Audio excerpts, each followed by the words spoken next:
பிறகு பைத்துல் முகத்தஸுக்கு போயிட்டாங்கல்ல. பைத்துல் முகத்தஸ்ல போன உடனே பள்ளிவாசலுக்குள் நுழைந்தேன். நுழைந்து விட்டு அங்க 2 ரக்காத்துகளை வேற நான் தொழுதேன். அல்ல விளங்கினேன், தொழுகையின் தான் கடமையாவது. 2 ரக்காத்துகளை வேற என்ன செஞ்ச தொழுதேன் வருது. பிறகு நான் வெளியே வந்தேன். ஜிப்ரீல் அலைஹிஸ்ஸலாம் இடத்துல கொண்டு வந்தார்கள். பால் பாத்திரம் ஒன்றையும் மதுபான பாத்திரம் ஒன்றையும் இடத்துல கொண்டு வந்தார்கள். நான் பால் பாத்திரத்தையே தேர்ந்தெடுத்துக் கொண்டேன். ஜிப்ரீல் அலைஹிஸ்ஸலாம் சொன்னார்கள், இயற்கையான மார்க்கத்தை தேர்ந்தெடுத்துக் கொண்டீர் என்று சொல்லிவிட்டு எங்களை வானத்திற்கு என்னை கூட்டி சென்றார் சொல்லி அந்த செய்தி ஆரம்பிக்குதுங்க. இதுல 2-3 செய்தி நம்ம விளங்கிக்கணும். ரசூல் ஸல்லல்லாஹு அலைஹி வஸல்லம் 2 ரக்காத்து தொழுதேன் என்று சொல்றாங்க. ஆனா இந்த சம்பவம் முடிகிற கட்டத்துல தான், இதனுடைய கடைசியில தான் அல்லாஹ் எதை கடமையாக்குறான், 5 வேளை தொழுகையை கடமையாக்குறான். இந்த சம்பவத்தினுடைய இறுதியில தான் வரப்போகுது. அப்ப அதுக்கு முந்தி தொழுதார்கள் என்று வேற இங்க பைத்துல் முகத்தஸ் தொழுதார்கள் வருது. இது நமக்கு ஒரு பெரிய குழப்பத்த மாதிரி தெரியும். குழப்பம் ஒண்ணும் கிடையாது. ஏன் கிடையாதுன்னா, இது எப்ப நடந்துச்சுன்னு சொன்னல, மேராஜ் எப்ப நடந்துச்சுன்னா நபியான அந்த வருஷமே நடக்கல. நபியாக 2வது வருஷம் நடந்ததா கருத்து வரல. 3வது வருஷம் இது மேராஜ் நடந்தா வரல. வர்றதெல்லாம் எப்படி வருதுன்னா, ரசூல் ஸல்லல்லாஹு அலைஹி வஸல்லம் மதீனாவுக்கு புறப்படுவதற்கு, ஹிஜ்ரத் செய்வதற்கு 5 வருடங்களுக்கு முன்னால் இது நடந்தது என்பதுதான் கூடுதலான எண்ணிக்கை. 3 வருஷம், 2 வருஷம், 1 வருஷம், 15 மாசம், 17 மாசம், 18 மாசம், 8 மாசம், 6 மாசம் வருது. அப்ப ரசூல் ஸல்லல்லாஹு அலைஹி வஸல்லம் 40 வயசுல நபியா வராங்க.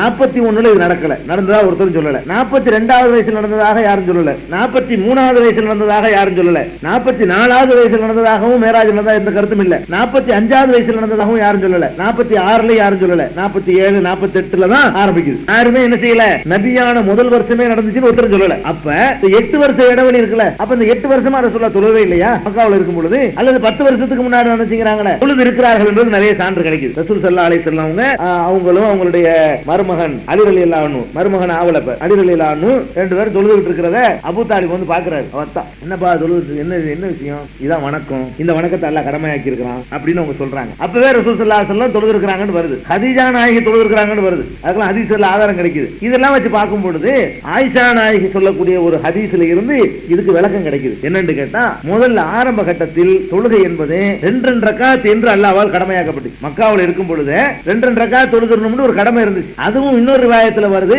2 வேளை தொழுகன்ற கடமையா இருந்துச்சு. காலையிலும் மாலையிலும், காலையிலையும் மாலையிலையும் 2 ரக்காத் தொழுகிறது என்ற முறை ரசூல் ஸல்லல்லாஹு அலைஹி வஸல்லம் மேராஜ் போற வரைக்கும் இருந்தது. அந்த தொழுகையை ரசூல் ஸல்லல்லாஹு அலைஹி வஸல்லம் தொழுது இருக்காங்க, அலி தொழுது இருக்காங்க, ஹதீஜா நாயகி தொழுது இருக்காங்க, ஆரம்ப கால முஸ்லிம்கள் தொழுது இருக்காங்க.